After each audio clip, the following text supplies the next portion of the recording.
गीता 18 के श्लोक नंबर 62 में भगवान स्वयं कह रहे हैं कि अर्जुन उस परमेश्वर की शरण में जा जिसकी कृपा से परम शांति व शाश्वत स्थान अर्थात सतलोक को प्राप्त होगा। वो परमेश्वर कौन है, कहाँ है, कैसा है, जानने के लिए कृपया अवश्य सुनिए जगत गुरु तत्वदर्शी संत रामपाल जी महाराज के अमृत वचन।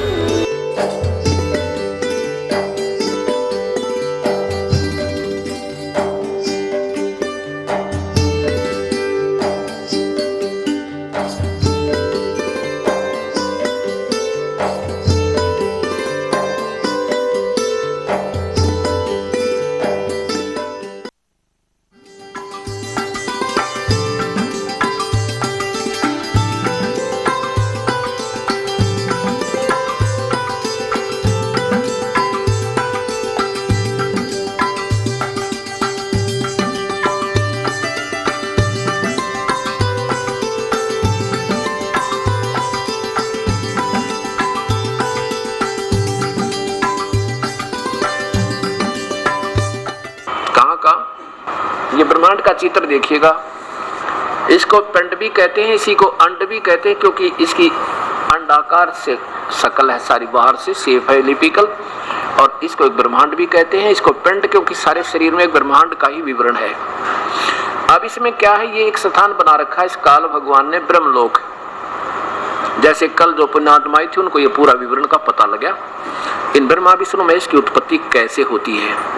ये स्वयं महाविष्णु रूप बनाता है काल, दुर्गा को रखता है मां लक्ष्मी के रूप में, और यहाँ दोनों के संयोग से जो पुत्र उत्पन्न होता है उसको ये सतोगुण बना देते हैं, उसका नाम विष्णु रख देते हैं, फिर इनको बेहोश कर देते हैं ताकि हमारे जाल का इनको पता ना लग जाए। और फिर ये तमोगुण प्रधान क्षेत्र बना रखा है, इसमें ये महाशिव रूप में, सदाशिव रूप में स्वयं काल होता है ब्रह्म, और अपनी पत्नी दुर्गा को मां पार्वती रूप में रखता हुआ यहाँ पर जो पुत्र उत्पन्न करते हैं उसमें उसको तमोगुण बना देते हैं, क्योंकि ये तमोगुण प्रधान क्षेत्र है। इसका नाम शिव रख देते हैं और इसको बेहोश कर देते हैं। इसके बाद ये रजो सबसे पहले ब्रह्मा की उत्पत्ति की जाती है, यानी इस रजोगुण प्रधान क्षेत्र में ये दोनों होते हैं। ये महा ब्रह्मा के रूप में काल होता है और दुर्गा को महासावित्री रूप में रखकर जो पुत्र उत्पन्न करते हैं उनका नाम ब्रह्मा और रजोगुण बना देते हैं। और फिर जब ये सियाने हो जाते हैं, जैसे कल विवरण दिखाया था, जब ये चारों को होश में ला दिया और फिर इनको इस एक एक 3 राजधानी और बना दी इनकी अलग से। यहाँ बैठकर ये तीनों भगवान केवल इस स्वर्गलोक में, इस पृथ्वी लोक पर और इस पाताल लोक के प्राणियों पर इनका अधिपत्य है, एक एक विभाग का। बस ये समझो एक ब्रह्मांड है, ये एक राज्य समझो, प्रांत है, और इसमें काल ये ब्रह्म as a chief minister role कर रहा है, और इसके 3 पुत्र हैं, ये यहाँ के मंत्री हैं। और फिर देखो इस काल के ऐसे ऐसे 21 ब्रह्मांड है, इस काल के ऐसे ऐसे 21 ब्रह्मांड है। एक ब्रह्मांड आपने देखा ज्योत निरंजन काल ब्रह्म के लोक 21 ब्रह्मांड का लघु चित्र। सबसे पहले ये देखिएगा, ये जो एक ऐसा इसने खेल खेला हुआ है। अभी आपने जो ब्रह्मांड देखा उसमें समझो इनमें से कोई एक ले लो, इन सब में एक जैसी व्यवस्था है। 5 ब्रह्मांडों का एक ग्रुप बनाकर महाब्रह्मांड बना दिया। ऐसे ऐसे 4 महाब्रह्मांडों में 20 ब्रह्मांडों को बंद करके इनको चारों तरफ से घेर के, और ये अलग से यहाँ एक महाब्रह्मांड तुल्य स्थान लेकर ये यहाँ इसने एक और अलग से रचना रची हुई है। यहाँ ये काल रहता है वास्तविक अपने काल रूप में, जो उसको कहता ना मैं अव्यक्त हूँ, व्यक्त माने व्यक्तिगत, जो का तो कभी दर्शन नहीं देता, और यहाँ रहता है ये। और जब इसने क्रिया करनी होती है अपना जो भी 1 सेकंड में, क्योंकि इनकी बहुत तेज गति होती है, और इस प्रत्येक लोक में आ जाता है। यहाँ इसने क्या किया है कि नकली सतलोक बना रखा है, नकली अलखलोक, नकली अगमलोक और नकली ही अनामी लोक की रचना कर रखी है इन जीवों को धोखा देने के लिए। और यहाँ पर ये सतयुग त्रेता द्वापर से पुण्य आत्मा जो संत जन होते हैं, ऋषि जन, शास्त्रानुकूल साधक होते हैं, उनको यहाँ रख लेता है, और कलयुग में उनको गलत मार्गदर्शन करने के लिए उनको काल भेज देता है। वो सारी व्याख्या भिन्न भिन्न बताएंगे, नाम गलत बताएंगे, स्वयं भी साधना गलत करेंगे और इन भोली आत्माओं को भी काल के जाल में फंसा कर आप भी दोषी होंगे और ये भी अपनी पुण्य कमाई खत्म करके चले जाएंगे। इस काल ने ऐसा जुल्म किया हुआ है। अब देखिएगा, अब ये असंग ब्रह्मांड देखिए, असंग ब्रह्मांड कुल मालिक। अभी आपने देखिए ज्योति निरंजन के ये 21 ब्रह्मांड इस ब्रह्म के काल के, एक ब्रह्मांड में ब्रह्मा विष्णु महेश केवल एक विभाग के मंत्री जो एक टिकिया दिखाई दे अपने बिंदी सी जीरो टाइप, इसमें वो एक एक विभाग के प्रभु है ब्रह्मा विष्णु महेश। और ये 21 ब्रह्मांड का मालिक ये ब्रह्म है, ज्योति निरंजन क्षर पुरुष। और ये 7 संख ब्रह्मांड है, ये ब्राउन कलर के, ये टिकिया सी दिखे, ये सारे ब्रह्मांड समझो, ये 7 मिलियन 7 संख ब्रह्मांड है ये परब्रह्म के। और ये इन्फिनिटी असंग ब्रह्मांड इंक्लूडिंग काल, इंक्लूडिंग परब्रह्म, ब्रह्म और परब्रह्म, ये यानी ये कुल मालिक है। ये सतपुरुष भी कहलाता है और इसको अकाल मूर्त भी कहते हैं, इसके शब्द स्वरूपी राम भी कहते हैं। ये आकार में है मनुष्य जैसा है और इससे ऊपर सतलोक, ये अलख लोक, फिर अगम लोक और नामी लोक, ये 3 लोक में यही परमेश्वर स्वयं ही double role, triple role, 4th role करता है। और नीचे ये काल का लोक है। अब आपकी ये सारी स्थिति समझ में आ गई है। आप पवित्र गीता जी को देखिएगा, अब ये आपको और अच्छी तरह समझ में आएगी। अब इसमें क्या बताया कि अर्जुन ऊपर को जड़ वाला, नीचे को शाखा वाला, ये उल्टा लटका हुआ संसार रूपी वृक्ष है। और जो संत इसको भिन्न भिन्न बता देगा, जड़ से लेकर मूल सहित जानता है, समझो वो तत्वदर्शी संत है। ये निर्णय भी दे दिया भगवान ने, ब्रह्म ने। अब दूसरा श्लोक पवित्र शास्त्र गीता जी के 15वें अध्याय का, इसमें बताया है कि तीनों गुण रूप, तीनों गुण रजगुण ब्रह्मा, सतगुण विष्णु, तमगुण शिव जी, ये आपके सामने अभी पवित्र शास्त्र ने प्रमाण कर दिया। इसमें देखिएगा वही 5वां अध्याय 15वां अध्याय, ये पहला तो क्लियर हो गया, फिर देख लीजिए, क्योंकि ये एक ऐसा निर्मल ज्ञान है, 100 बार सुनेंगे जब समझ में आओगी। जैसे बच्चा प्राथमिक पहली कक्षा में जाता है, प्रथम क्लास में, और सारा साल पढ़ाते हैं A for apple, B for book, C for cat, जब जाकर कितना 1 साल में बेचारा उस लाइन को पकड़ता है। ऐसे ये नया ज्ञान होने से इसको जितनी बार सुनोगे उतना आनंद आएगा। ये लिखा कि ऊपर को आदि पुरुष परमेश्वर, वो तो पूर्ण परमात्मा, तो जड़ समझो उसकी, और भाई नीचे को पत्ते, बस इतनी बता, टहनी बीच का नहीं बता पाया ये। इसलिए कहता आदि पुरुष परमेश्वर मूल वाले, अधः शाखम नीचे को शाखा वाले, संसार रूपी पीपल के वृक्ष, संसार रूपी पीपल के वृक्ष को अविनाशी कहते हैं, वेद जिसके पत्ते कहे गए हैं। और उस संसार वृक्ष की को जो संत, जो व्यक्ति मूल सहित तत्व से जानता है, सह वेदवित, वो तत्वदर्शी संत है, वेद के तात्पर्य को समझता है, जानने वाला।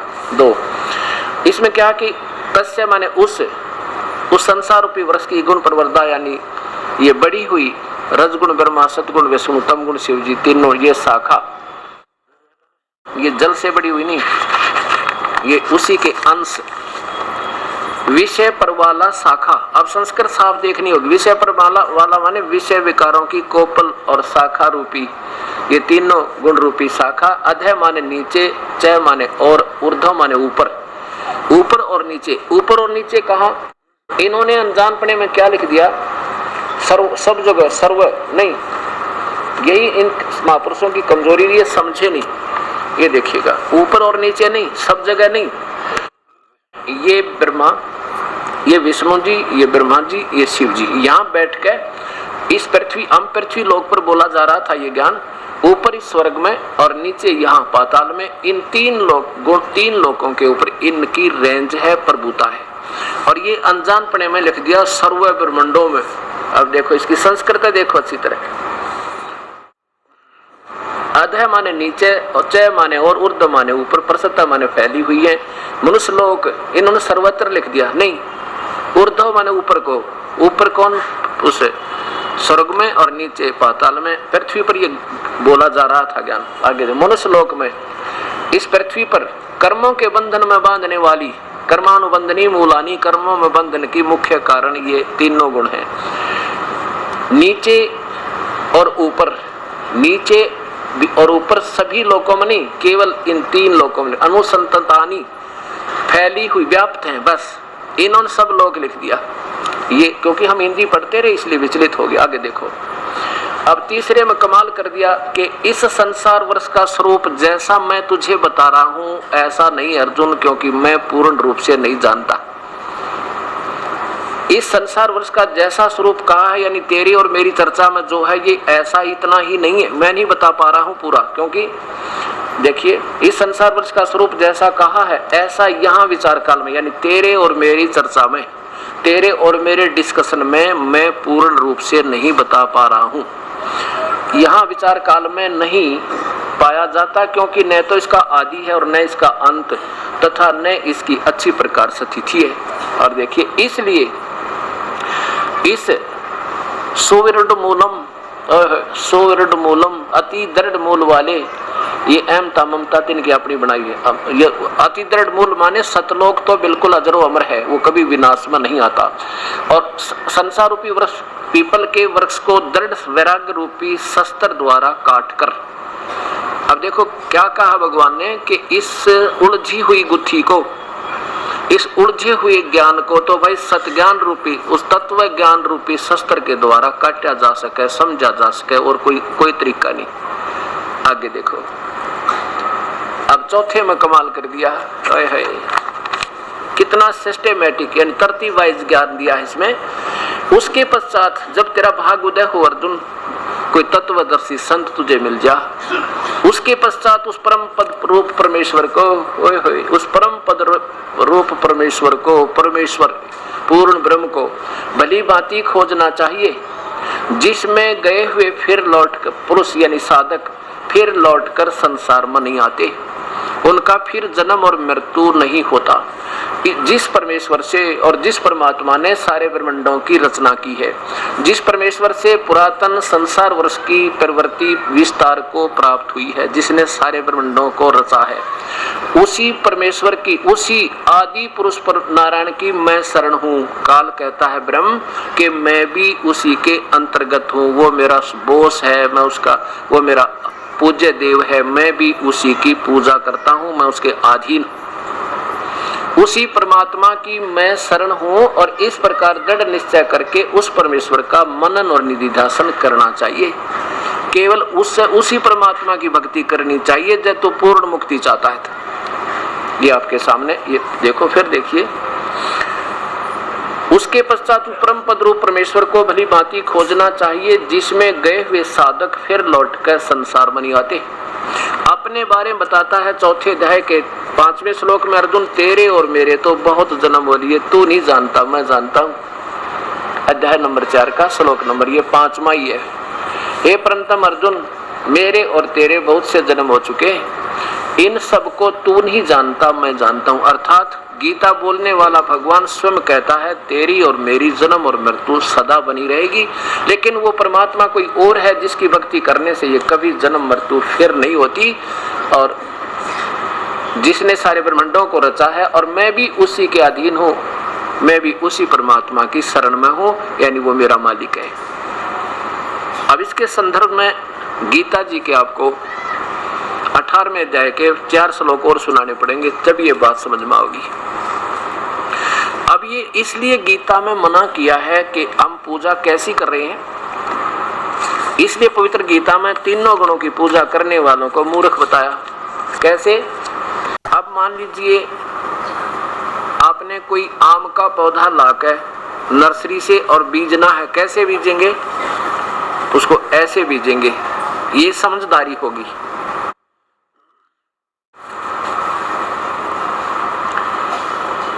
मिट्टी में उसकी जड़ लगाएंगे, मूल को नीचे मिट्टी में दबाएंगे, गमले में या वैसे जमीन में गड्ढा बना के, और इसमें फिर सिंचाई करेंगे। अब पूजा तो करेंगे हम जड़ की, और फल कहाँ लगेंगे? इस ब्रह्मा विष्णु महेश रूपी टहनियों के। ये हमारा अंश है, और इनके बिना हमें लाभ नहीं, क्योंकि हम तो फिर यहाँ आगे लटके हुए इनसे ऊपर है, आगे है इनसे, पात रूप संसार, हम तो पात रूप में आगे। अब हमें इनसे लाभ मिलेगा, इसलिए ये प्यारे ज्यादा लगे हमने, क्योंकि हमारा सीधा कांटेक्ट इन्हीं से है।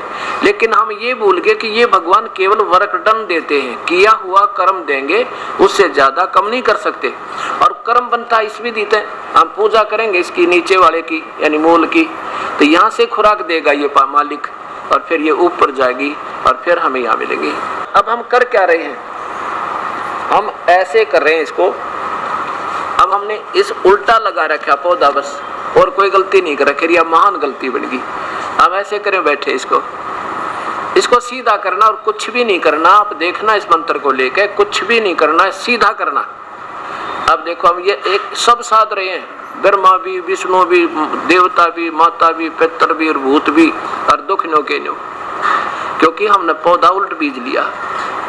एक कैसा दे है, एक कैसा दे सब सद है, और सब साधे सब जावे, माली सींचे मूल को फले फूले गावे। कितना निर्मल ज्ञान पवित्र गीता जी का है परमात्मा, एक एक दाना दाना गिन रखा है इसमें, पर समझे वालों की कमी रही।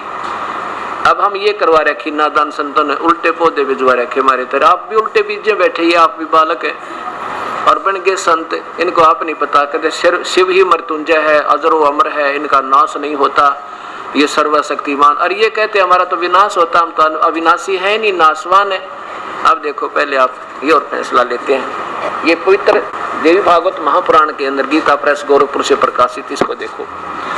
ब्रह्मा विष्णु महेश तीनों कहते हैं हम तो नाशवान है, हम तो जन्म मृत्यु होती है हमारी, हम अभी मृत्युंजय नहीं है। मृत्युंजय माने जो अजरो अमर हो गए नहीं। ये नादान संत है, इनका आपको ज्ञान, आप ही ज्ञान नहीं, तुम किसको क्या बता रहे। एक विभाग के मंत्री को कोई प्रधानमंत्री बतावे, वो कितना समझदार होगा, या तो शराब पी रखी होगी उसने, और या कति बेवकूफ होगा। ऐसे इन महापुरुषों ने हमारे साथ कर रखी है। नए शास्त्र पढ़ के देखे, अपने मूल शास्त्रीय सिलेबस भी उठाकर नहीं देखा है, अब दुनिया ने गुमराह कर बैठे। अब देखो श्रीमद देवी भागवत महापुराण गीता प्रेस गोरखपुर से प्रकाशित।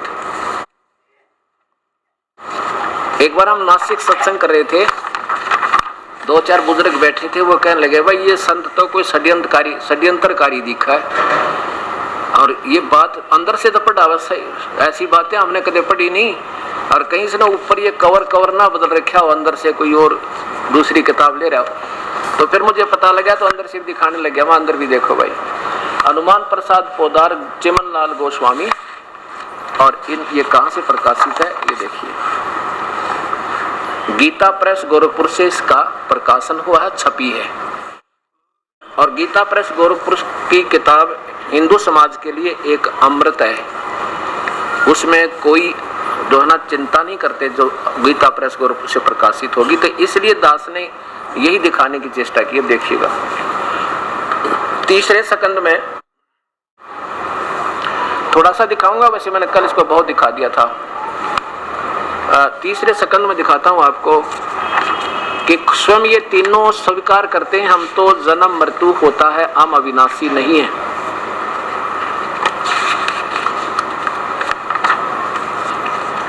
ये देखो तीसरा स्कंद। भगवान विष्णु अपनी माता की स्तुति कर रहे हैं दुर्गा की। तुम शुद्ध स्वरूपा हो, यह संसार तुम्हीं से उद्भासित हो रहा है। मैं ब्रह्मा और शंकर हम सभी तुम्हारी कृपा से विद्यमान है। हमारा तो आविर्भाव माने जन्म और तिरोभाव माने मृत्यु होता है। हम तो जन्मते और मरते रहते हैं, केवल तुम ही नित हो, जगत जननी हो, प्रकृति और सनातनी देवी हो। भगवान शंकर बोले देवी, यदि महाभाग विष्णु से तुम्ही से प्रकट हुए हैं, उनके बाद उत्पन्न होने वाले ब्रह्मा भी आप ही के तो बालक हुए, और फिर मैं तमोगुण लीला करने वाला शंकर क्या तुम्हारी संतान नहीं हुआ?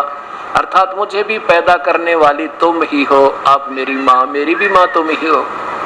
क्योंकि इस काल के डर से ये दुर्गा इनको सत्य नहीं बताती, उसको बहुत डर लगता है इससे बेचारी ने, और इसलिए अपने बच्चों को भी ये गुमराह रखती है, और उस काल के डर से इनसे ये ऐसा काम करा रही है जो कि सही ज्ञान हो जाएगा, फिर तो आपको रात को नींद आनी बंद हो जाएगी। सत्य बताऊं, फिर तो भक्ति करोगे डट कर, प्रभु की सतमार्ग पकड़ लोगे एकदम। अब इसमें क्या हो गया कि तीनों गुणों की भक्ति नादान लोग करते, मूर्ख, इसलिए बताया। बता गीता में गलत नहीं लिखा, लेकिन हमारी समझ में नहीं आया, इस करके हम इस वही पौधे को उल्टा बीजे रहे। अब इसको सीधा करवाएंगे। सबसे पहले भक्ति आपको, अब देखो, एक तो होती है पूजा, एक होता सत्कार, आदर। सत्कार जैसे एक पतिव्रता लड़की होती है, वो जो उसका संबंध अंतःकरण से लगा जो अपने पति में होता है, ऐसा किसी में नहीं हो सकता। और लेकिन अपने हर लेवल में उसको सबको सम्मान आदर करती है, जैसे जेठ का बड़े भाई की तरह, और जेठानी का बड़ी बहन की तरह, और सास ससुर का माता और पिता की तरह, छोटे देवर और देवरानी का अपनी छोटे भाई और बहन की तरह, और साथ में ननद को अपनी छोटी बहनों की तरह, यानी ऐसे सलूक करती है, आय का आदर करती है। तो वो, लेकिन उसका जो अंतःकरण से लगाव अपने पति में जो होगा वो कभी हो ही नहीं सकता। ऐसे हमने पूजा तो करनी है परमपिता की, और ये हमारे साथी हैं, ये अपना परिवार है ब्रह्मा विष्णु महेश, ये अलग नहीं अपने तक। ये हमारे यहाँ के 3 लोक के भगवान हैं, एक एक विभाग के मंत्री हैं। हमने इनसे लाभ लेना है, पर ये लाभ जब देंगे जब हम पूर्ण परमात्मा के संपर्क में आ जाएंगे।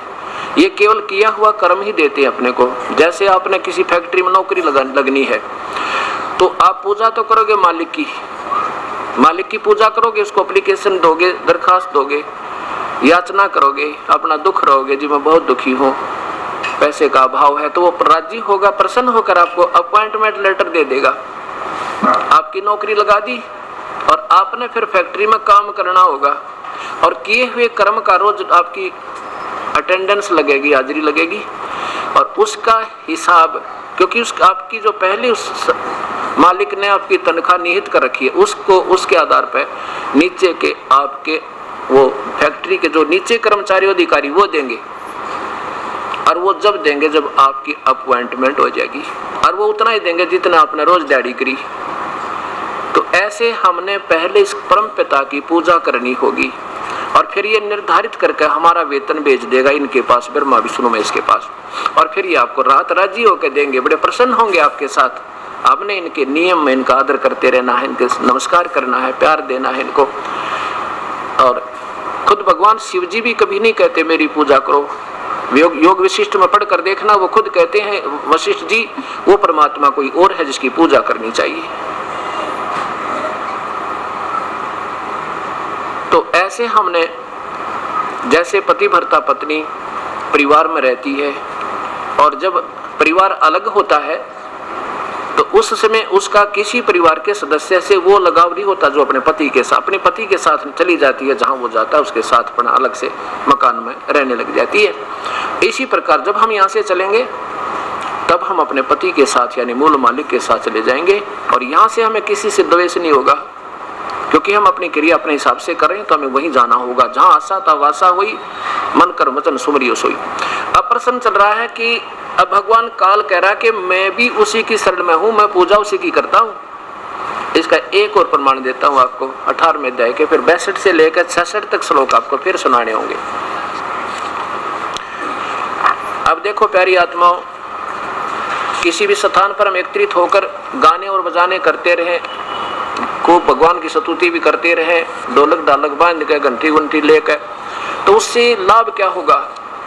जब तक हमने ये नहीं मालूम, हमने जाना कहाँ है, हमारी दिशा क्या है, पूजा की विधि ठीक है नहीं, तो उसके करने से और शास्त्र विरुद्ध होने से हानि है, लाभ नहीं। तो जो पुण्यात्मा सत्संग में आती है उनमें इस चीज की कमी नहीं है कि प्रभु की तलाश में तो है ही है। उनको इतने सत्संग सुन रखे हैं, परमात्मा की भक्ति करनी चाहिए, मनुष्य शरीर व्यर्थ है, उनके कसक है आपकी आत्मा में, तो ये तो आपको कहने की जरूरत नहीं पड़ती मुझे। अब ये दास ये बताना चाहता आपको इतना सियाना करूं कि तुम्हें ये पता लगे दोस्त क्रिया तो आप कर रहे हो वो ठीक है या नहीं, उसका पैमाना आपके सामने ये संविधान रख रहा हूं, और इसको जानकर फिर आप पे आपकी आत्मा अपने आप हट जाएगी, वहां तक हटानी नहीं पड़े। अब देखिए गीता अध्याय नंबर 18 का श्लोक नंबर 62 से लेकर 66, इसमें फिर बहुत अच्छा निर्णय आपको मिलेगा। अब देखो खुद गीता बोलने वाला प्रभु कह रहा है 18वां अध्याय और 62वां श्लोक कि हे भारत, सब प्रकार से तो उस परमेश्वर की शरण में जा, उस परमात्मा की, और भगवान है कोई, उसकी कृपा से ही तो परम शांति और शाश्वतम स्थानम, शाश्वतम स्थान माने सनातन परम धाम, हम उसे सतधाम कहो, सतलोक कहो, सचखंड कहो, अविनाशी अमर लोक कहो, अजर लोक कहो, ये वो शाश्वतम स्थान या सतलोक में चला जाता है को प्राप्त होगा। आगे देखो, अब देखो ये गीता जी का 18वां अध्याय अंतिम अध्याय है। इसमें सब निर्णय दे दिया भगवान ने कि अर्जुन मेरी भक्ति करेगा तो जन्म और मृत्यु तेरी बनी रहेगी, तूने युद्ध भी करना होगा और कर्म दंड भी भोग्य सरेगा, और उस परमात्मा की शरण में जा तो तुझे परम शांति हो जाएगी, तेरे कर्म दंड कट जाएंगे, तेरी जन्म मृत्यु कभी नहीं होगी। अब यहाँ फैसला दे दिया कि तू देख ले अर्जुन, ये अनमोल इस प्रकार गोपनीय से भी अति गोपनीय ज्ञान, गुप्त से गुप्त ज्ञान मैंने तेरे तो ही कह दिया, आपको बता दिया। अब तू सोच ले, जब तेरी समझ में ऐसा कर ले, इस रहस्य ज्ञान पूर्ण ज्ञान को भली भांति समझकर जैसा चाहता है तू ऐसा कर ले। मेरी शरण में आना है तो भाई युद्ध भी कर और स्मरण भी कर मेरा, उसकी शरण में जाना तो उन संतों ने ढूंढ ले भाई। दो अक्षर की बात है पूरी गीता में। आगे देखो अब क्या कहता है, एक तो देखो ऊपर बता दिया गुप्त से गुप्त, अति इस प्रकार गुप्त से गुप्त, गोपनीय से अति गोपनीय ज्ञान तेरे तो कह दिया कि मेरी शरण में रहना है तो ऐसे कर ले, उसकी शरण में जाना तो ये कर ले। और नीचे एक गुप्त और बताऊं, सर्वे गुह्यतमम, सबसे गुप्त, यहाँ देखो सर्वे गुह्यतमम भूय शरणो में परमम वचः, सबसे गुप्त और मेरे कति श्रेष्ठ वचन और सुन ले। क्या कि इष्ट असी में, इष्ट माने पूज्य देव है, मैं माने मेरा, इति माने यही जो तेरे को संकेत कर रहा हूं 18वें अध्याय के 62वें श्लोक में, वो मेरा भी दृढ़ माने पक्का, इष्ट देव असी माने है, वो मेरा भी पूज्य देव है। और तत्वक्षामी ते हितम, ये तेरे हित में कहूंगा। आज तक मैंने किसी को नहीं बताया, ये आज तेरे तो बता रहा हूं। अब देखो इन्होंने क्या कर दिया, संपूर्ण गोपनीयों से भी अति गोपनीय मेरे परम रहस्य युक्त वचनों को फिर सुन। अब देखो यहाँ इन्होंने यहाँ गड़बड़ कर दी, इष्ट माने प्रिय लिख दिया, यहाँ लिखना था इष्ट देव है, मेरा पूज्य देव है वो भी, बस सारी कहानी ठीक हो जाती, दूसरी बात ही नहीं थी, एक अक्षर में सारी बिगाड़ दी। आगे देखो अब 64 में मैं क्या कहा, 65 में, अब मेरी भक्ति करनी है तो ऐसे कर, मुझ में मन वाला हो और मेरा भगत बन, और मेरा पूजन करने वाला हो, मुझको प्रणाम कर, ऐसा करने से तू मुझे ही प्राप्त होगा, तुझसे सत प्रतिज्ञा करता हूं क्योंकि तो मेरा अति प्रिय है। यहाँ ठीक है, प्रिय माने प्रिय है, भगवान कह रहा है कि ठीक है देख मेरी भक्ति करनी है तो मेरे में मन वाला, फिर नीचे की ब्रह्मा विष्णु महेश अन्य देवता उपासना बिल्कुल मत करना, फिर तो मेरे पास आ जाएगा। नहीं तो ब्रह्मा की पूजा ब्रह्मा लोक में, विष्णु की पूजा से विष्णु लोक में, शिव की पूजा से शिव के लोक में अक्षणिक सुख पाकर फिर 84 में गधे बनोगे। कल प्रमाण दिया था तीनों गुणों की भक्ति वालों को क्या क्या लाभ हुआ। अब आगे देखो इसमें कमाल कर दिया, और फिर सुन ले जब उसकी शरण में जाना तो भाई फिर मेरी पूजा सारी मेरे में छोड़ दे। क्या लिखा है, सर्वधर्मान प्रीतज माम एकम शरणम व्रज अहम तवा सर्व पापेभ्यः मोक्षामि मा शुच। कितना प्यारा ज्ञान दिया है कि मेरी शरण में, उसकी शरण में जाना है, व्रज माने जाना होता है, इन्होंने उल्टा अर्थ कर दिया क्योंकि इनको समझ में नहीं आई कि श्री कृष्ण से ऊपर भी कोई शक्ति है। यही घुमा फिरा के श्री कृष्ण जी यानी एक विभागीय मंत्री को प्रधानमंत्री बताते रहे। अब इसमें क्या लिखा है कि सर्वधर्मान प्रीतज माम, सर्वधर्मान माने मेरे लेवल की जितनी पूजा तूने की है, ओम नाम के जाप की और ये यज्ञ हवन जितने भी किए, प्रीतज माने छोड़कर, माम माने मुझ में, मेरे में मुझ में सारी मेरी पूजा छोड़ के, एकम शरणम व्रज, उस एक सर्वशक्तिमान अद्वितीय, एकम माने जिसके बराबर दूसरा ना हो, उसकी शरण में व्रज माने जा। अहम तवा सर्व पापेभ्यः मोक्षामि मा शुच, फिर मैं तुझे सब पाप कर्मों से छोड़ दूंगा, चिंता ना करे। अब देखो पुण्यात्मा, ये फिर बहुत निर्मल ज्ञान है, इसको प्रेम पूर्वक सुनना और धैर्य से सुनते रहना। हम काल लोक में आए हुए और हमारे ऊपर काल का बहुत ऋण है। हम क्या करते रहे, पहले कलयुग में तो सब बात बिगड़ गई, शास्त्र विरुद्ध साधना सभी पहले, द्वापर से पहले, द्वापर तक हम सभी एक थे, ना कोई मजहब था ना कोई धर्म था, अलग से व्याख्या नहीं थी, कोई न्यू कहने वाला नहीं था भी ये वेद से अलग कोई साधना कर ले, ऐसा कोई नहीं बताता था। सभी एक लेवल की बातें बताते थे ऋषिजन, और उनको जितना ज्ञान था वेद तक का ही था। वेदों में ओम नाम का जाप और हवन यज्ञ आदि करते रहते थे, सभी करते थे, सबके गुरु होते थे, बचपन से ही बच्चों को धार्मिक शिक्षाएं दी जाती थी, गुरु हुआ करते थे, गुरुकुल होते थे, उनमें सत्य होता था वेदों अनुसार। उसके बाद क्या हो गया कि हम उसमें क्या करते रहे, ओम नाम के जाप से प्रभु प्राप्ति नहीं होती, क्योंकि वो मंत्र और है 3 नाम का। अब गीता जी के 17वें अध्याय का 23वां श्लोक बताएगा उसके बारे में।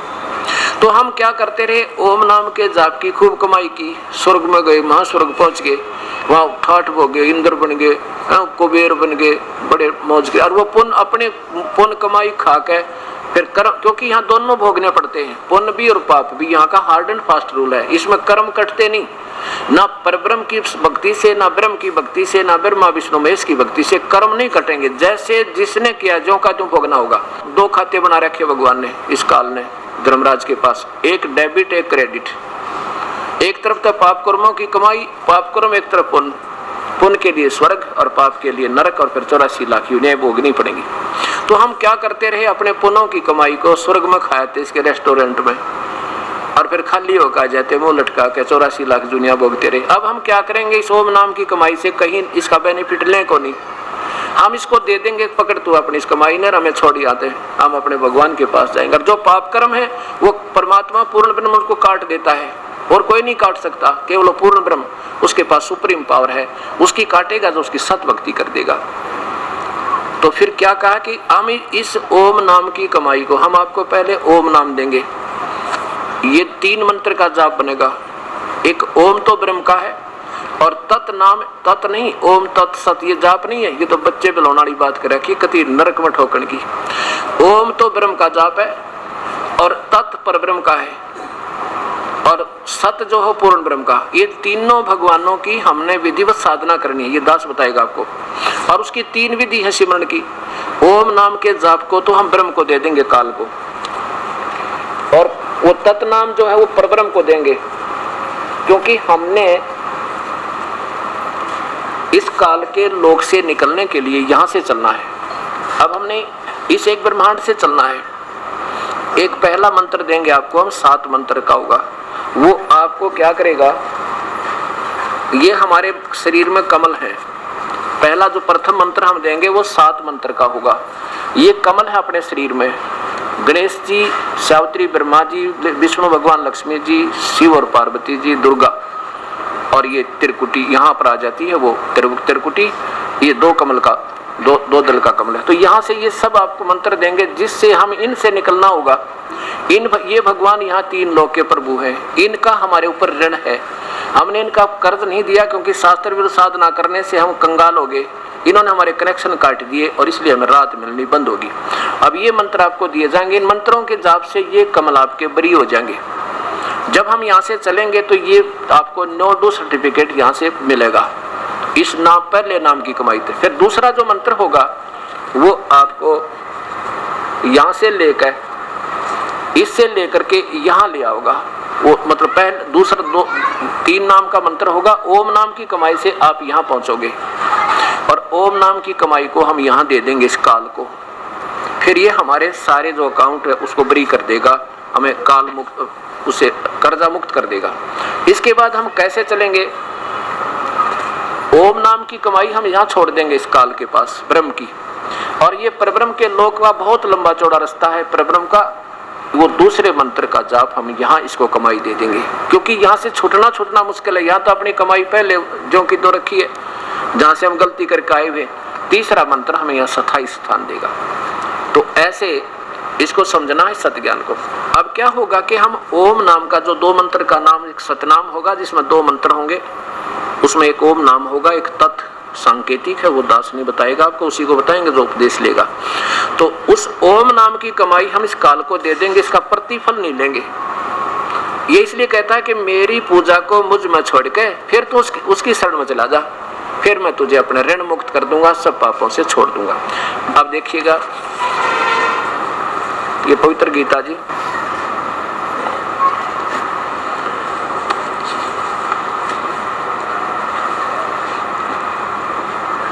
अब अध्याय नंबर 66 देखो।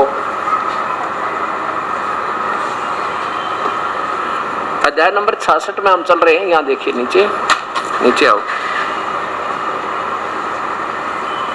क्या कहा कि संपूर्ण धर्म, इन्होंने क्या अर्थ किया? संपूर्ण धर्मों को अर्थात संपूर्ण कर्तव्य कर्मों को मुझ में त्याग कर तू केवल एक।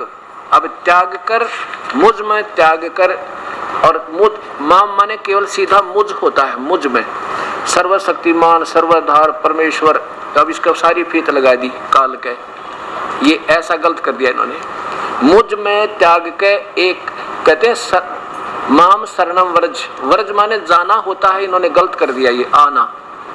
व्रज माने कहे तू उसकी शरण में चला जा, फिर मैं तुझे सब पापों से मुक्त कर दूंगा, छोड़ दूंगा, चिंता ना करे। अब फिर देखो, व्रज माने ये कहते हैं आ जा, और इसका अर्थ बनता है चला जा। ये प्रमाण और देना पड़ेगा, क्योंकि अभी आपने 2 दूना 6 पढ़ रखा है, और एक नहीं कई वर्षों से पढ़ रखा है। अब इसको 2 दूना 4 सिद्ध करने के लिए, सिद्ध ठीक को ठीक सिद्ध करने के लिए और कई प्रमाण देने पड़ेंगे आपको। ये देखिएगा, श्री विष्णु पुराण गीता प्रेस गोरखपुर से प्रकाशित है। इसमें ठीक अर्थ किया है, व्रज माने जाओ, बहुत अच्छा किया है। और यहाँ ये विचलित हो गए, क्योंकि ये भगवान श्री कृष्ण से ऊपर की अभी तक बुद्धि इनकी पहुंची नहीं थी। श्री विष्णु पुराण गीता प्रेस गोरखपुर, श्री मुन्नालाल गुप्त अनुवादक है, गीता प्रेस गोरखपुर से प्रकाशित है। इसमें देखिएगा संस्कृत भी साथ है, और ये देखो, ये 34 नंबर, ये 35 नंबर है। इसकी संस्कृत देखिए, प्रावेशरम शरणम व्रज, वह कहता र और जय, वह के नीचे र और जय, व्रज एकम उस परमेश प्रावेशरम शरणम व्रज 35वां। ये देखो, ये 34वां समाप्त हुआ, 35वां यहाँ से प्रारंभ होता है। हे देवगण, तुम दैत्य दलन प्रावेशरम भगवान विष्णु की शरण में जाओ। बिल्कुल ठीक है, व्रज माने जाओ, ये लिखते हैं आजा। ये सारा काम बिगाड़ दिया, जहां सही आई ना कहानी वहीं मोड़ दिया। अब और दिखाता हूं आपको, डिक्शनरी शब्दकोश देखिएगा।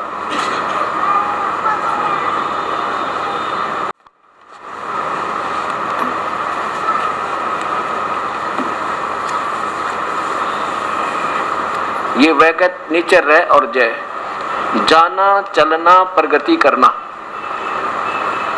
व्रज माने जाना होता है।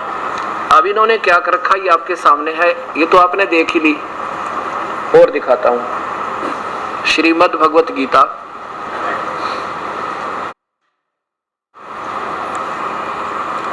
और ये कहां से प्रकाशित है? संत श्री आसाराम जी आश्रम अहमदाबाद है। 18वें अध्याय का 66वां श्लोक देखिए।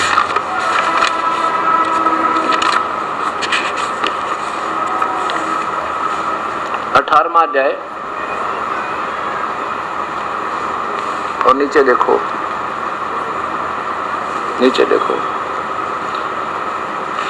सर्वधर्मान परित्यज्य माम एकम शरणम व्रज। संपूर्ण धर्मों को अर्थात संपूर्ण कर्तव्य कर्मों को मुझ में त्याग कर तू केवल मुझ सर्वशक्तिमान सर्वधार परमेश्वर की शरण में आ जा। अब यहाँ बात बिगड़ गई सारी। आजा का उल्टा कर दिया। देखो, आगे कोई कुएं में गिर रहा हो और वो अनजान है, उसको कोई पूछ रहा भी ये आगे जाना ठीक है कि नहीं, उसको मना करना चाहिए था। ये कहते हैं जैसे लिखा है जाओ ठीक है रास्ता, यहाँ बात बिगड़ दी। ये देखियो, ये काल तक कहता मेरे से पीछा छुड़वा ले, कोई संत ढूंढ ले और मेरी शरण में रहेगा, जन्म मृत्यु तेरी सदा बनी रहेगी। अब ये कहाँ से प्रकाशित है? श्री हंस जी महाराज का आश्रम है। इनके 2 शिष्य हैं, एक श्री प्रेम रावत उर्फ श्री बाल योगेश्वर जी और एक श्री सतपाल जी महाराज। ये देखिए, और इनके यहाँ नीचे से छपी है ये। पता है मानव उत्थान सेवा समिति, श्री हंस सत्संग भवन 2/12 पंजाबी बाग नई दिल्ली। यहाँ देखिएगा श्री सतपाल जी का चित्र।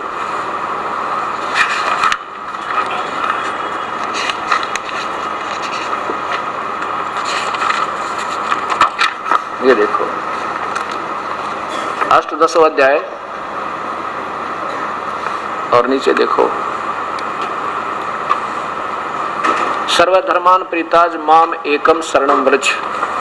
सरलार्थ यहाँ किया है, इकट्ठे 4-5 श्लोकों का किया। सर्वधर्मों के कर्मों को छोड़कर, उस समय धर्म तो कोई था ही नहीं, ना हिंदू था, ना मुसलमान, ना सिख, ना ईसाई, जब ये गीता बोली गई थी। सर्वधर्मों के कर्मों को छोड़कर केवल मेरी शरण में आ। बता, आपका दोष क्या बताऊं, जब 1, 2, 3, 6, 20 पढ़ोगे, सब में यही 2 दूना 6 लिखा है।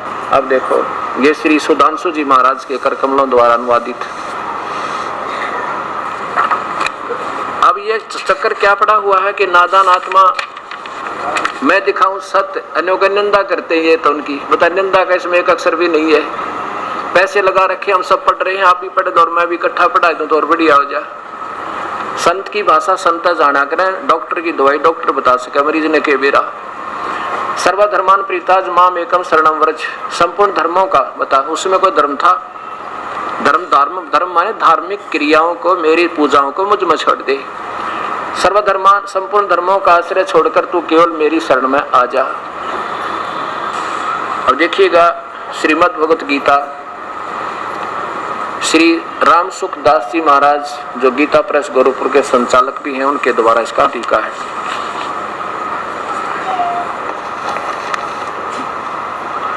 अध्याय नंबर 18 का और श्लोक नंबर 66। संपूर्ण सर्वधर्मान प्रीताज माम एकम शरणम व्रज। संपूर्ण धर्मों का आश्रय छोड़कर केवल मेरी शरण में आ जा। अब सबने आजा कर दिया, व्रज माने लिखना था, चला जा भाई, पीछा छुटवा ले। और देखो ये कहते हैं इसकी इस पुस्तक की सफलता का इसमें ये प्रमाण है कि कई 5 लाख प्रतियां छप चुकी हैं। इस ग्रंथ की उपयोगिता का इससे बड़ा क्या प्रत्यक्ष प्रमाण हो है क्या हो सकता है कि थोड़े से समय में इसके केवल हिंदी भाषा में 33 संस्करण प्रकाशित हुए और अन्य भाषा में अंग्रेजी, मराठी, बंगाली, गुजराती आदि में कुल 5 लाख प्रतियां हाथों हाथ पाठकों तक पहुंच चुकी हैं। और इनमें ये ज्ञान भर रखा विपरीत। अब 5 गुणा में 5, 25 लाख का तो काम बिगाड़ दिया, क्यों एक की गेला 4-5 पढ़े बैठ के। और ये इसकी उपयोगिता ये मानी है कि इसको क्योंकि भोली आत्मा जो बीमार है, बीमार व्यक्ति ने डॉक्टर कहीं मिल जाए और कैसी दवाई दे, उसने खाए पार पड़े, वो तो बेचारा खावेगा, उसको कहीं मिल जाए, एक से ना होगा दूसरे पे जाएगा, दूसरे पे ना तीसरे पे ना चौथे पे, वो तो अंतिम श्वास तक प्रयत्न करेगा। और ये नीम हकीम मिल गया पाने और सारी विरुद्ध साधना बता के बात बिगड़ दी। अब ये आगे 7वें अध्याय के वही फिर 15 से आगे चलेंगे। आज इस पवित्र शास्त्र को आप समझ जाओगे ना, फिर किसी शास्त्र के उठाने की आवश्यकता नहीं पड़ा आपने। लेकिन ये नियम हमारे तक ढंग से पहुंचा, इस करके बात बिगड़ गई। अब कल आपने पढ़ा कि तीनों गुणों रजगुण ब्रह्मा, सतगुण विष्णु, तमगुण शिव जी की पूजा मूर्ख लोग करते हैं, जो नहीं करनी चाहिए, क्योंकि वो उल्टा पौधा बीज दिया। फिर आपने भी कहते मेरी भी गलत। वेद गीता बोलने वाला भगवान ब्रह्म कहता मेरी पूजा भी घटिया भाई। देखो क्यों घटिया बताई कि उस पूजा से लाभ पूर्ण नहीं हो सकता। हमने बीजना था पौधा नीचे को और बीज दिया उलट। अब पूजा तो ऐसे करें बात बनेगी, अब इसको काट कर लगा देंगे तो भी बात बिगड़ जाए, ये भी गलत है। वो तो यही पूजना पड़ेगा। इसलिए बताता है कि अर्जुन देखो, ये तो फॉर एग्जाम्पल है, उदाहरणार्थ। अब ये एक ब्रह्मांड में एक विभाग के मंत्री ब्रह्मा, विष्णु और महेश, एक विभाग के, और ये मुख्यमंत्री समझो ब्रह्म और प्रधानमंत्री समझो पूर्ण ब्रह्म। इतना अंतर है इनमें। तो क्या बताया कि अर्जुन मेरी भक्ति यानी ब्रह्म साधना, ब्रह्म काल की पूजा भी कहते हैं 4 प्रकार की करते हैं। एक तो अर्थार्थी कौन होते हैं? अपने धन लाभ के लिए जंतर मंत्र करते, वो ओम नाम के यानी वेदों के अनुसार वेदों के मंत्रों से ही उस अर्थ लाभ को प्राप्त करने के प्रयत्न करते हैं, वो ब्रह्म के साधक हैं काल के। और दूसरे अर्थ जो संकट निवारण के लिए, वो भी वेदों के मंत्रों का आचरण लेते हैं। और तीसरे जिज्ञासु जिन्होंने 10 एक वेद के मंत्र कंठस्थ याद कर लिए, 20 दूसरे वेद के, 30 दूसरे वेद के और 4 चौथे वेद के, चतुर्वेदी कहा है। वो जिज्ञासु का मतलब है जो केवल ज्ञान संग्रह करते फिरते हैं, उन्हें भक्ति की चिंता को ना, वो जिज्ञासु है, केवल ज्ञान संग्रह करने वाले। और चौथे नंबर के ज्ञानी, ज्ञानी कौन हो गए? जिनको ये पता लग गया कि मानव शरीर ऐसे नहीं मिलता, ये बड़ा कीमती है और इसमें यदि भक्ति परमात्मा की ना हुई तो ये व्यर्थ है। तो उनको ये मालूम है, वेदों को पढ़ा उन महापुरुषों ने, विद्वान पुरुषों ने, उन्होंने वेदों में पढ़ा, क्या पता लगा? जैसे गीता में लिखा कि अर्जुन उस परमात्मा की शरण में, जो कि तुम वेद बताओ, जो कि तुम वेद बताते हैं कि उन परमात्मा उन संतों ने ढूंढ ले। अर्जुन वेद भी वो ब्रह्म बोल रहा है और वो कहता है कि अगर पूर्ण परमात्मा की भक्ति करनी है तो उन तत्वदर्शी संतों को ढूंढ ले। और अपने बारे में बताता है कि मेरा नाम ओम है, ओम कर्तु समर, केलवे समर और कर्तुम समर। मेरा भी जाप जो है काम करते करते समर, जैसे लिखा ना युद्ध भी कर मेरा समन भी कर, तो मेरा ओम नाम है। ओम नाम का जाप काम करते करते कर, विशेष कसक के साथ कर, एक मानव शरीर की मुख्य कर्म समझ के कर और अंतिम सांस तक कर, तो मुझे प्राप्त होगा। बिल्कुल ठीक है। इन जैसे एक मंत्री की सहयोग ले कोई, फिर मुख्यमंत्री का सहयोग उस मंत्री से बहुत गुना ज्यादा है, लेकिन वो भी पूरा नहीं। ऐसे ही ब्रह्म कहता है कि मेरी पूजा भी अच्छी नहीं भाई, क्योंकि इसमें ना जन्म मृत्यु मिटे, ना कर्म दंड कटे। ठीक है, अच्छे साधक ओम नाम के जाप करने वाले महास्वर्ग में चले जाएंगे और अपने कर्मों के फल को कोई 1000 युगों तक वहां खाते रहेंगे, लेकिन फिर भी जन्म मृत्यु होनी होगी और 84 लाख माना होगा और सारे कर्म दोनों भोगने होंगे। वो तो परमात्मा और है जो कर्मों को काट देता है, पाप कर्मों का विनाश कर देता, वो परमेश्वर कोई और है और उसकी भक्ति करने से तेरी पूर्ण मुक्ति होगी। ऐसा गीता जी में समझाने की चेष्टा की। क्या बताया कि ज्ञानियों ने जिनको परमात्मा पाना है उन्होंने वेदों को पढ़ा, अपनी सोच से ये सोच लिया कि पूर्ण भगवान की भक्ति करनी चाहिए और देवता नहीं पूजने, ये गीता वेद में मना किया। तो उन्होंने अपनी सोच से क्या निष्कर्ष निकाला कि ओम नाम के जाप को पूर्ण परमात्मा का मान लिया, पूर्ण ब्रह्म का, और उसकी ओम नाम का अपने सोच से अपनी सोचते और दिन रात एक कर दिया बेचारों ने प्रभु पाने के लिए। और ओम नाम के जाप से परमात्मा नहीं मिल सकता। ये इसने इसका कसम खा रखी है काल ने कि मैं कभी किसी के सामने एज इट इज नहीं आऊंगा, ना मुझे कोई देख सकता, ऐसे गुप्त स्थान पर होऊंगा। इसने कसम खाई थी कि दुर्गा के सामने। अब देखिए यही हमारे को अधूरे ज्ञान से ये कमजोरी रही कि हमें वो सतमार्ग 3 मंत्र का जाप प्राप्त नहीं हुआ। इसमें देखिएगा 11वें अध्याय के 47वें श्लोक में और 48वें में कि अर्जुन ये जो तुझे दिखा ना, ये मेरा रूप, मेरी प्राप्ति ऐसी है और मेरी प्राप्ति ना वेदों वर्णित विधि से, ना किसी तप से, ना यज्ञ से, ना जप से, ना किसी युगर तपों से कभी नहीं मिल सकता, ना दान से, क्योंकि इसका परमात्मा नहीं मिलती। इससे और लाभ होता है, जैसे देव बन गया, महादेव बन गए और इंद्र बन गए, राजा बन गए पृथ्वी के, ये तो लाभ हो जाएंगे इस वेदानुसार साधनाते हैं, लेकिन परमात्मा प्राप्ति नहीं। इसलिए संतों ने इनको अपनी सोचते निराकार बता दिया कि वो तो निराकार है, क्यों दिखता को ना। इसने कसम खा रखी है। अध्याय नंबर 11 का श्लोक नंबर 48 देखो। 46 में ये कहता है कि मैं काल हूं अर्जुन, मैं वैसे ही। 32 में कहता मैं काल हूं, क्योंकि गीता काल बोल रहा है।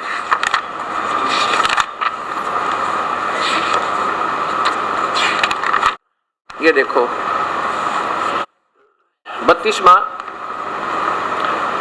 ये स्वयं अपने मुख से कह रहा है, भगवान के लोकों का नाश करने वाला बड़ा हुआ महाकाल हूं, इसमें लोकों का विनाश नष्ट करने के लिए प्रवृत्त हुआ हूं।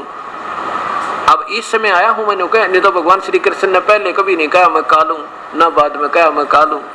ये स्वयं काल बोल रहा था उसके अंदर आके। और जो प्रतिपक्ष की पक्षियों की सेना में सतित योद्धा लोग हैं, वो तेरे मारे बिना भी नहीं रहेंगे, अर्थात मैं सब न मार दूंगा। वे तेरे बिना भी नहीं रहेंगे, अर्थात उन सब का विनाश हो जाएगा। अब देखो, अब यहाँ क्या बताता है ये 11वें अध्याय के 48वें श्लोक को देखिए। 11वां अध्याय और ये 48वां श्लोक नीचे। हे अर्जुन, इस मनुष्य लोक में इस प्रकार जो एवं रूप, एवं माने ज्यों का तो जो मैं तुझे दिखा रहा हूं सही रूप, ये मेरा विराट रूप है ना, ये है मेरा रूप सही। मैं न वेद और यज्ञों के अध्ययन से अर्थात वेदों में वर्णित विधि से, ना तो वेदों में वर्णित विधि से, ना किसी यज्ञ से, ना दान से, ना किसी क्रिया से, ना किसी उग्र तपों से तेरे अतिरिक्त दूसरे द्वारा नहीं देखा जा सकता हूँ। आगे भी नहीं देखा जा सकता और पहले भी नहीं देखा किसी ने। आगे भी नहीं देख, कोई प्राप्त नहीं कर सकता मुझे और पहले भी नहीं देखा। देखो पहले इधर देखो 47 में कि अर्जुन ये अनुग्रह पूर्वक मैंने अपनी योग शक्ति के प्रभाव से ये मेरा परम तेजो में असब का आदि विश्व सीमा रहित विराट रूप अनंत विराट रूप तुझको दिखलाया है, जिसे तेरे अतिरिक्त दूसरे न किसी ने पहले नहीं देखा था, ना तो पहले देखा ना आगे कोई देख सकता। आगे देखो, आगे कोई नहीं देख सकता, ऐसा नहीं देखा जा सकता हूं। इति सिद्धम के ओम नाम के यानी वेदों में वर्णित विधि से प्रभु प्राप्ति नहीं है, केवल अन्य लाभ बहुत गणे, सिद्धि आ जा, आकाश में उड़ जा, जल पर चल पड़े और ठाठम ठाठ हो जा, स्वर्ग में पहुंच गए, देव बन गए, ये तो हो सके, लेकिन भगवान प्राप्ति। इसलिए इन महापुरुषों ने एक चुनक नाम के ऋषि, महान ऋषि, महर्षि, वेदों के ज्ञाता, उन्होंने अपनी सोच से इस ओम नाम के ब्रह्म के जाप को पूर्ण ब्रह्म का मानकर हजारों वर्षों तक साधना की, बैठे रहे और इतनी प्यारी आत्मा के प्रभु पाने के लिए शीश भी सौंप दिया। भगवान बेशक शरीर जावे लेकिन मालिक मिल जा। अब इसमें काल ने कहा कि वेदों में वर्णित विधि से मैं मिल नहीं सकता, इस कारण से चुनक ऋषि ने हजारों वर्षों तक साधना की, ध्यान लगाया, ओम नाम का जाप जपया, सारी यज्ञ की, लेकिन मालिक नहीं मिला। एक मानधाता चक्रवर्ती नाम का एक राजा था, उसके पास 18 करोड़ सेना थी। चक्रवर्ती राजा होता पूरे पृथ्वी का मालिक, और वो कुछ समय उपरांत अपना एक परीक्षण करता है कि तेरे शासन काल में किसी अन्य राजा ने तेरी प्रभुता को अस्वीकार तो नहीं कर दिया। उसके लिए एक घोड़ा छोड़ते थे, उसके गले में एक पोस्टर लगा देते थे कि राजा के पास 72 अक्षौणी सेना है और जिसने राजा की प्रभुता अस्वीकार्य हो तो घोड़े को पकड़ दीजिए। साथ में कई सैकड़ों की संख्या में, हजारों की संख्या में बॉडीगार्ड सैनिक भेज देते। अब वो घोड़ा जब जा रहा था चुनक ऋषि की कुटिया के सामने से गुजरा, तब तो ऋषि ने देखा कि इस घोड़े पर कोई नहीं बैठा है, बाकी घोड़ों पर सैनिक सवार हैं, कहानी क्या है। तब तो वो निकल गए। जब घूम घाम कर सारी पृथ्वी पर आए 6 महीने साल में, तो उन्होंने पूछा, भाई सैनिकों से पूछा भी इस घोड़े पर दूसरे पर सवार क्यों नहीं है, क्या बात है। उन सैनिकों ने बताया, ऋषिवर ये मानधाता राजा चक्रवर्ती राजा का घोड़ा है, इस पे बैठते नहीं, इसमें ऐसे ऐसे सारी कहानी बताई उन्होंने। अब देखो, उस काल ने पहले तो भक्ति करवाई अपने लेवल की, और फिर रिमोट उसके हाथ में 21 में ब्रह्मांड में बैठाई, उसके मन में प्रेरणा कर दी। ऋषि के मन में क्या आया कि भी राजा का तो अभिमान हो गया, इसका अभिमान तोड़ना चाहिए। बता, ऋषि का संतों राजाओं से के मेल होता है, लेकिन इस काल ने कुबद करवानी। मन में आ गया कि इस राजा का अहम तोड़ता हूँ। कहने लगा, भाई सैनिकों, यदि इस घोड़े को कोई पकड़ ले तो क्या हो जावे। भाई इसको पकड़ लेना, राजा से युद्ध करना पड़ता है। किसी ने नहीं पकड़ा। ऋषि बोला, अक नहीं, कौन पकड़े, किसने अपने अनाज अच्छा नहीं लगता क्या, किसकी हिम्मत है हमारे राजा के घोड़े ने पकड़ लो, ये कर दें, वो कर दें, फलाना कर दें। ऋषि कहने लगा, भाई मैं पकड़ लूं तो सैनिक कहने लगे, कंगाल, दाने तो खाने को नहीं तेरे पास, अरे युद्ध करेगा तू चक्रवर्ती राजा मानधाता के साथ। ऋषि कहने लगा, भाई मैंने पकड़ लिया, और कहो तुम्हारे राजा से जाके और बांध दो इस घोड़े को मेरे इस वृक्ष तय, उसी कुटिया का जिस पर कुटिया डाल रखी थी उस पेड़ का, उसके बंधवा दिया। सैनिकों ने जाकर राजा को बताया कि आपका घोड़ा चुनक ऋषि ने पकड़ दिया। अब राजा को कि तेरे घोड़े को आज एक आदमी की हिम्मत पड़ी पकड़ने की, कल दूसरा मजाक करेगा। एक व्यक्ति को मारने के लिए अपनी 72 अक्षौणी सेना के 4 टुकड़े कर दिए। 18 करोड़ की एक बार 18 सोनी सेना भेज दी एक ऋषि को मारने के लिए कि दुनिया में खोप हो जावे, सबका भय हो जावे। एक राजनीति होती है। उधर से ऋषि ने अपने सारे जीवन की कमाई के एटम बम बना लिए, वह सारी कमाई आधे से ज्यादा कमाई, और क्या बना दिए, 4 पुतली तैयार कर ली, सिद्धि से 4 पुतली बना ली एटम बम। एक एटम बम छोड़ दिया, 18 करोड़ सेना का कत्लेआम कर दिया। राजा ने दूसरी टुकड़ी भेज दी, उसने दूसरी पुतली छोड़ दी। कहने का भाव यह है कि 72 अक्षोणी का विनाश कर दिया। देख, यह कुबद काल की चला था भगता भगवान पाने। मार्ग ठीक ना होने से ऐसे जुल्म हो गया हमारे साथ। अब क्या बनेगा इस ऋषि के संग में? अब इसके पुण्य लिखे गए अलग और पाप लिख दिए न्यारे। अब चाहे तो कोई गोली तो मार दे, चाहे कोई शब्द शक्ति तो मार दे, और चाहे वह किसी और कारण तो मार दे, पाप उसको बराबर होंगे। अब उसके पास अपनी शक्ति सिद्धि थी, उससे उसने जुल्म कर दिया, तो ये उसके बैड अकाउंट में लिख दिए जाएंगे, पाप कर्मों में। और पुण्य न्यारे रखे हैं, जिसने कमाई करी उसके लिए तो स्वर्ग जाएगा, वहां इंद्र बन जाएगा, महेंद्र बन जाएगा, और फिर ठाठम ठाठ करेगा, और फिर गधा बने, फिर कुत्ता बनेगा, कीड़े पड़ेंगे और खाज लग गएगी इसके कड़म शर्म में। इस ऋषि के संग में न्यो बनेगी। इस काल ने ऐसा जुल्म कर रखा। तो इसके लिए परमात्मा पूर्ण ब्रह्म, वो कबीर परमेश्वर की प्यारी आत्मा गरीबदास जी, जब उनका साक्षात्कार हो लिया उस परमेश्वर से सचखंड में, जैसे गुरु नानक देव जी को हुआ था, उसके बाद इन दोनों प्यारी आत्माओं ने एक जैसी वाणी अपने परम पिता की महिमा गाई है।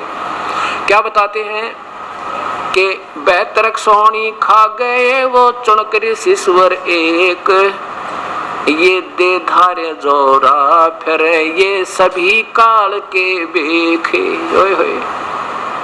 72 सोनी सेना का सत्यानाश कर गया वो चुनक ऋषिश्वर, यानी यहाँ के ऋषियों से भी श्रेष्ठ ऋषिश्वर, 3 उपाधि लगा रखी जिसने, उसकी ये हालत है कि 72 सोनी सेना को खा गया वो चुनक ऋषिश्वर एक। और दे धारे मौत फिरे, ये दे धारे संत के रूप में मौत काल अंडे, और ये सभी ब्रह्म काल के उपासक, ये काल के बेख। कल तो आपको कथा सुनाई थी कि तीनों गुणों के उपासक, रजगुण ब्रह्मा, सतगुण विष्णु, तम गुण शिव जी के उपासक, राक्षस स्वभाव को धारण किए हुए मनुष्यों में नीच दुष्ट आत्मा कहते मेरी भक्ति भी ना करते अर्जुन। इनको ऐसा क्यों कहा? क्योंकि कल कथा सुनाई थी वो हर की पैड़ियां के ऊपर, ये गंगा स्नान के ऊपर, नहाने के ऊपर 25,000 आदमी आपस में ये संत लड़का मर गए थे। अब आज ये ब्रह्म साधना वालों की बताइए कि ब्रह्म तक की साधना करने वाले भी अच्छी साधना नहीं है। इसलिए गीता में लिखा कि अर्जुन ये ज्ञानी आत्मा ना ये है तो उद्धार बेचारी, उद्धार माने सिर भी दे दे भगवान के लिए अपना, क्योंकि 1000 वर्ष बैठना प्रभु के लिए, अपने दाढ़ी बढ़ गई। ये शौक नहीं था ऋषियों का दाढ़ी और ये केस बढ़ाना, नहीं, ये परवाह नहीं करते थे, बढ़े रहेंगे पर परमात्मा पा जा, सुख का जीर्ण शीर्ण शरीर हो जाता था। लेकिन यह साधना, क्योंकि वो परम संत ना मिला इनको, जो गीता और वेदों में संकेत है। आपको वेद दिखाऊंगा यजुर्वेद में, यही जो का तो जो गीता प्रमाण देती है कि उन तत्वदर्शी संतों को ढूंढ ले भाई, मैं नहीं जानता उसके बारे में। और वो जब तक वो संत नहीं मिलेगा इतने ये बात बने नहीं। क्या कहता अर्जुन? ये ज्ञानी आत्मा है तो उद्धार बेचारी, उद्धार माने सिर भी दे दे भगवान के लिए, टाल नहीं। लेकिन ये मेरी ही अनुतम माने घटिया तो घटिया, कति व्यर्थ, अनुतम मेरी अनुतमाम साधना में ही व्यस्त रही, इनको पूर्ण परमात्मा के मार्ग बताने वाला संत नहीं मिला। अब देखो आपके सामने 7वें अध्याय का 18वां श्लोक। अब 15 तक कल पढ़ा दिया था, 16 और 17 में है कि मेरी भक्ति 4 प्रकार के करते हैं, वो आपने सबने ज्ञान है, इतना गीता पढ़ने वाले सब जानते हैं। अब 18वां दिखाता हूँ, इसमें लिखा है कि मेरी भक्ति भी करने अनुतमाम घटिया तो घटिया है। अध्याय नंबर 18 का श्लोक नंबर 7 का, क्षमा करना, अध्याय नंबर 7 का श्लोक नंबर 18। संस्कृत देखिए, उदारा सर्वे एवं एते ज्ञानी तु आत्मा एवं मे मतम, मेरे मत में, मेरे विचार में ये ज्ञानी आत्मा है ना बेचारी, ये है तो सारी की सारी बड़ी उदार, लेकिन आस्थित है सही, ये आश्रित रही वो प्यारी आत्मा, युक्त आत्मा यानी भगवान में लीन आत्मा, माम माने मुझ में, मेरे वाली में, एवं अनुतमाम गति, अनुतमाम माने घटिया तो घटिया, मेरे वाली प्राप्ति, मेरी जो प्राप्ति से जो लाभ होना है जन्म मृत्यु इसमें भी नहीं मिटनी, कर्म दंड कटे नहीं, इसलिए कहा कि अनुत्तमम, अनुत्तमम माने घटिया से घटिया। अब इन महापुरुषों ने क्या कर दिया, अनुत्तमम माने देखियो अति उत्तम लिख दिया है, तरह गजब हो। चौथी क्लास के बच्चे ने पूछ ले, वो भी नहीं, कहीं इतनी गलती नहीं करे। उत्तम माने अच्छा होता, अनुत्तम माने व्यर्थ। ये असमंजस में पड़ गए टीकाकार। भाई मूल संस्कृत तो सही है इसकी, लेकिन ये टीकाकार, ये अनुवाद करने वाले असमंजस में पड़ गए। अब भगवान अपनी प्राप्ति को, अपने से मिलने वाली राहत गति को अनुत्तम क्यों कैसे लिख सकता है? इसलिए इन्होंने अपना कॉन्फिडेंस भी भूल गए ये, और अनुत्तम का अर्थ अति उत्तम कर बैठा है, तरह गजब। और यहाँ देखो ठीक कर दिया, आगे जहाँ ठीक बने था यहाँ 24 में, इसी के 24 में लिख दिया अनुत्तम माने अनुत्तम। चलो अनुत्तम लिख देते, कोई बात ना दिल ठोका था तो यूं तो लिख देते अनुत्तम। अनुत्तम माने अनुत्तम, अनुत्तम माने घटिया, सीधी सी बात, दूसरा अक्षर नहीं। और यहाँ कर दिया अति उत्तम है, तरह बुलाओ। देखिए अनुत्तम का अर्थ देखो नीचे, अनुत्तम माने अति उत्तम। और यहाँ लिख दे मेरी अनुत्तम गति रूप में अच्छी प्रकार स्थित रहे, इनको पूर्ण परमात्मा की भक्ति का मार्ग ना मिला। अब देखो, जब तक हम इस पवित्र शास्त्र को एक बार समझ लेंगे ना, फिर भक्ति के योग्य होंगे, फिर मन में शंका नहीं रहेगी कि हम वास्तव में, क्योंकि अब तो एक बार डर सा लगा है यूं का, भाई पहले पूजा करते थे, हमारे पूर्वज भी करते आ रहे थे, वो तो बड़ी आत्मा थी, वो तो अपना कर्म उन्होंने बिगड़वा दिया उन बड़ी आत्माओं का। अब हम गीता के विरुद्ध जो भी साधना करेंगे समझो बिल्कुल शास्त्र विरुद्ध है, उसको करो चाहे मत करो, आपको हानि है, लाभ गति नहीं। आज कहो सुन लो चाहे पैर सुन लियो, अगर ये भक्ति परमात्मा में शीर करना है, साझा करना है, तो भक्ति विधिवत करनी होगी। अब 19वें श्लोक में क्या बताया भगवान ने कि अर्जुन मेरी भक्ति भी कोई पुण्यात्मा ना जाने कितने जन्मों के बाद समझ में आती है, उसके फिर हम साधना कर लूं, बाकी तो नीचे की पूजा ब्रह्मा विष्णु महेश माता मसाणी पितर भूतम उर्जे रहते हैं। और ये बताने वाला कि वो परमात्मा पूर्ण ब्रह्म ही सब कुछ है, ऐसा संत भाई बड़ी मुश्किल में लगेगा तुझे, क्योंकि वो चौथे अध्याय के 34वें श्लोक से संबंधित है।